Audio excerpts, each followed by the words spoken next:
Assalamualaikum warahmatullahi wabarakatuh. Kami dari kelompok 6 ingin menjelaskan hasil kerja dari kelompok kami yang berjudul Perekrutan Sumber dan Proses. Sebelumnya saya akan memperkenalkan anggota kelompok kami yang terdiri dari yang pertama Hafiz Reza dengan NPM 1901010153, yang kedua Garnis Mahdaliana dengan NPM 1901010193, dan yang ketiga David Rianto dengan NPM 1901010200.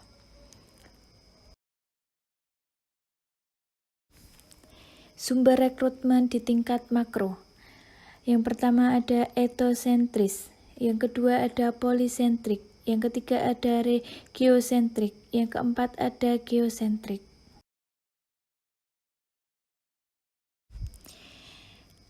Ada etnosentris. Keunggulan dari etnosentrisme yaitu warga negara Indo akrab dengan tujuan, strategi, taktik, kebijakan, dan prosedur. Kemudian warga negara induk lebih mengetahui produk, teknologi, kebutuhan, masalah pelanggan, dan masalah layanan pelanggan perusahaan.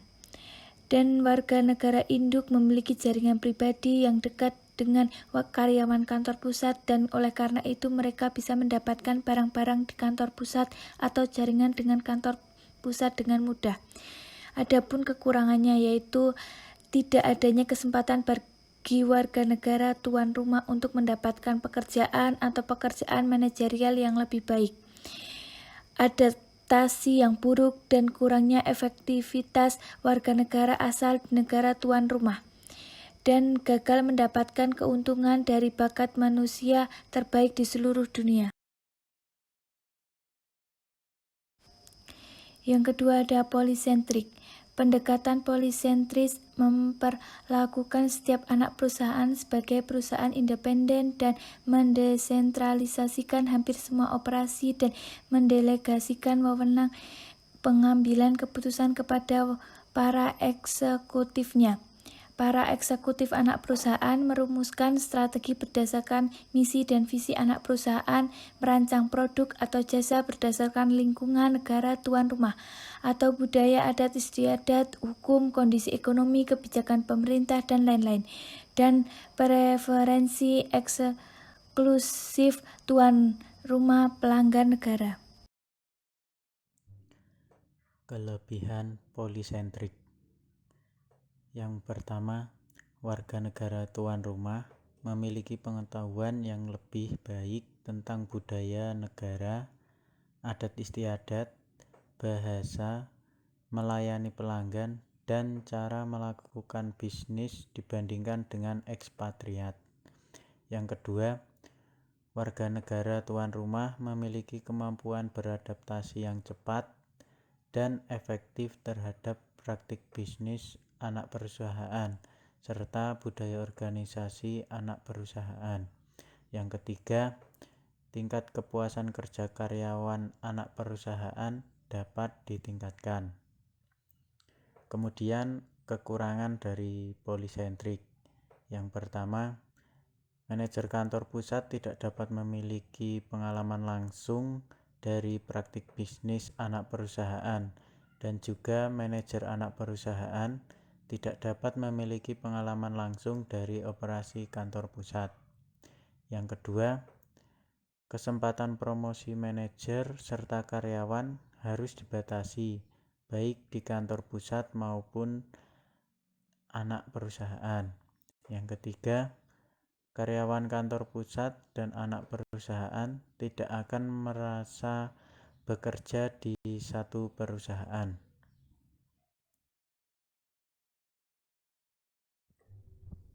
Yang ketiga, regiosentris.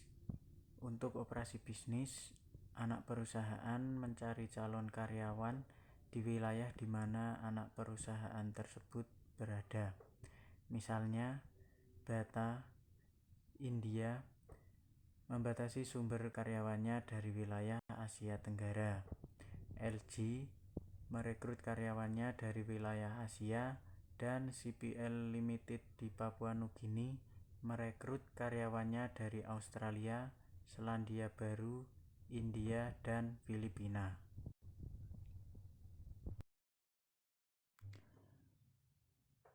Kelebihan dari regiosentris. Yang pertama, keakraban budaya para kandidat dengan negara tuan rumah. Yang kedua, lebih sedikit biaya staf dibandingkan dengan warga negara induk. Yang ketiga, anak perusahaan dapat melakukan operasi bisnisnya secara efisien di negara tetangga dengan merekrut warga negara tetangga itu sendiri. Kemudian, kekurangan dari regiosentris. Yang pertama, anak perusahaan tidak dapat sepenuhnya memuaskan warga negara tuan rumah dalam pengembangan sumber daya manusia dan pekerjaan. Yang kedua, anak perusahaan tidak dapat menekan biaya sumber daya manusia serendah-rendahnya. Warga negara tetangga dapat mencari pekerjaan di MNC lain di negara lain.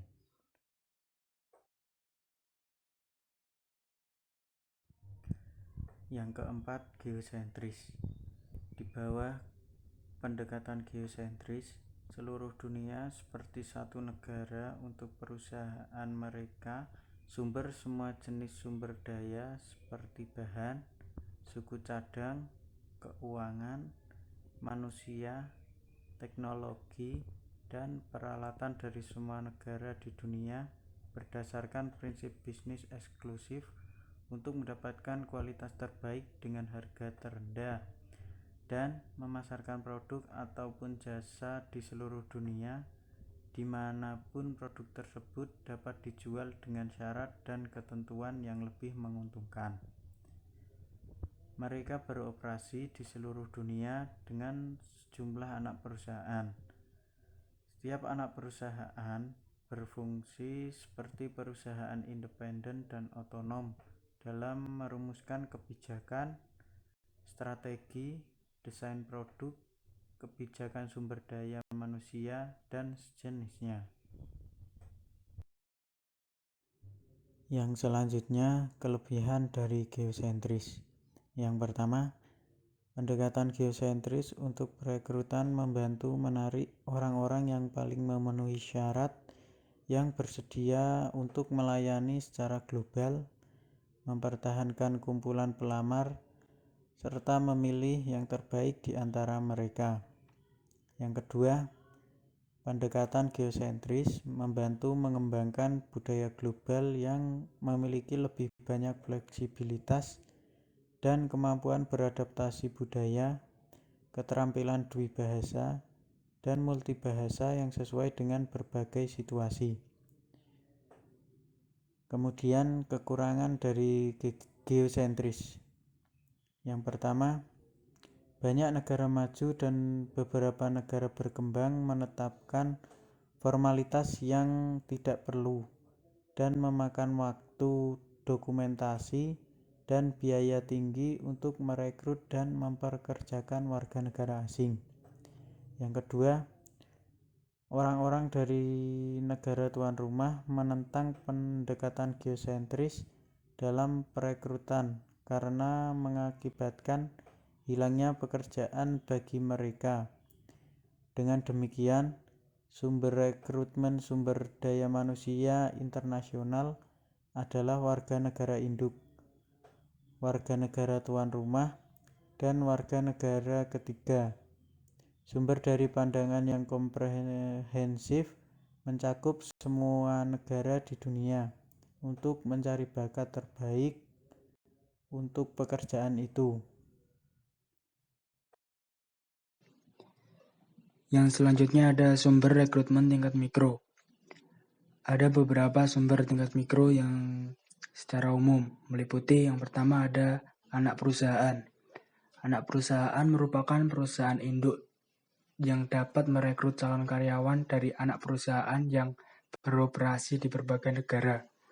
Anak perusahaan kadang-kadang dapat bertindak sebagai sumber rekrutmen potensial untuk kantor pusat karena mereka juga mengembangkan sumber daya manusia untuk pekerjaan tingkat yang lebih tinggi. Sumber ini juga membantu MNC untuk merencanakan karir karyawannya. Hal ini juga menghasilkan peningkatan kepuasan, loyalitas, dan komitmen karyawan terhadap perusahaan. Yang kedua ada perusahaan induk. Perusahaan induk merupakan anak perusahaan yang dapat merekrut calon karyawan dari perusahaan induk. Warga negara induk memiliki pengetahuan tentang produk atau jasa perusahaan, operasi, prosedur, dan budaya organisasi. Secara teknis dan budaya berorganisasi, mereka yang akan menjadi kandidat terbaik.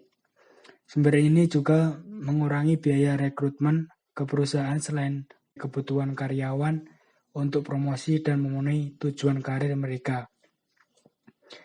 Yang selanjutnya ada rekrutmen kampus, yang mana perusahaan ini adalah perusahaan induk dan anak perusahaan bisa mendapatkan kandidat baru dan berbagai jenis dari berbagai institusi pendidikan seperti kolase dan universitas yang memberikan pendidikan di bidang sains, perdagangan, seni, manajemen bisnis, teknik dan teknologi pertanian, kedokteran, serta ilmu komputer, dan lain sebagainya. Dilatih kandidat dalam berbagai disiplin ilmu sebagai besar universitas dan institut yang memberikan pendidikan teknis dalam berbagai disiplin ilmu secara teknik. Teknologi studi manajemen menyediakan fasilitas untuk rekrutmen dan seleksi kampus.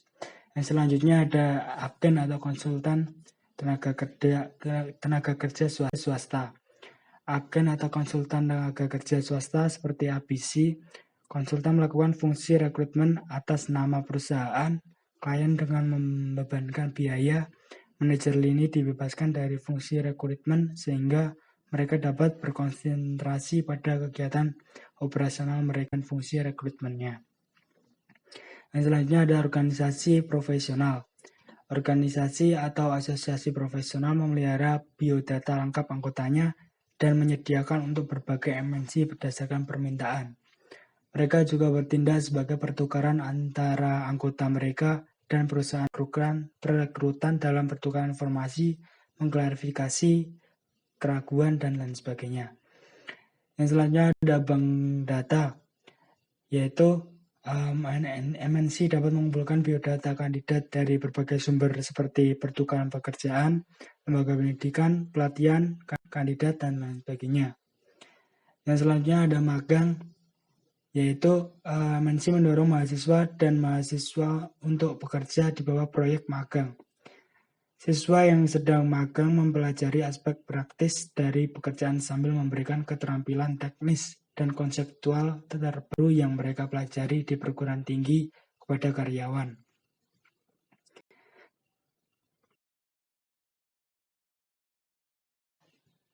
Yang selanjutnya ada sumber dan teknik perekrutan modern. Yang pertama ada walk-in. MNC yang sibuk dan cepat berubah tidak menemukan waktu untuk melakukan berbagai fungsi rekrutmen. Yang kedua ada konsultasi. Perusahaan yang sibuk dan dinamis mendorong calon pencari kerja untuk mendekati mereka secara pribadi dan berkonsultasi dengan mereka mengenai pekerjaannya. Yang ketiga ada perburuan kepala, yaitu MNC meminta organisasi profesional untuk mencari kandidat terbaik, terutama untuk posisi eksekutif senior. Organisasi profesi mencari kandidat yang paling cocok dan memberi saran kepada MNC tentang pengisian posisi. Yang keempat ada shopping atau organisasi profesional dan lembaga pelatihan teknologi tinggi mengembangkan kumpulan sumber daya manusia untuk kemungkinan pekerjaan. Yang kelima ada aliansi bisnis, yaitu aliansi bisnis seperti akuisisi, merger, dan pengambil alihan. Membantu dalam mendapatkan sumber daya manusia. Yang keenam ada telerekrutmen, yaitu revolusi teknologi dalam bidang industri telekomunikasi yang membantu organisasi untuk menggunakan internet sebagai sumber rekrutmen. Ya, sekian dari kami, kurang lebihnya mohon maaf. Wassalamualaikum warahmatullahi wabarakatuh. Terima kasih.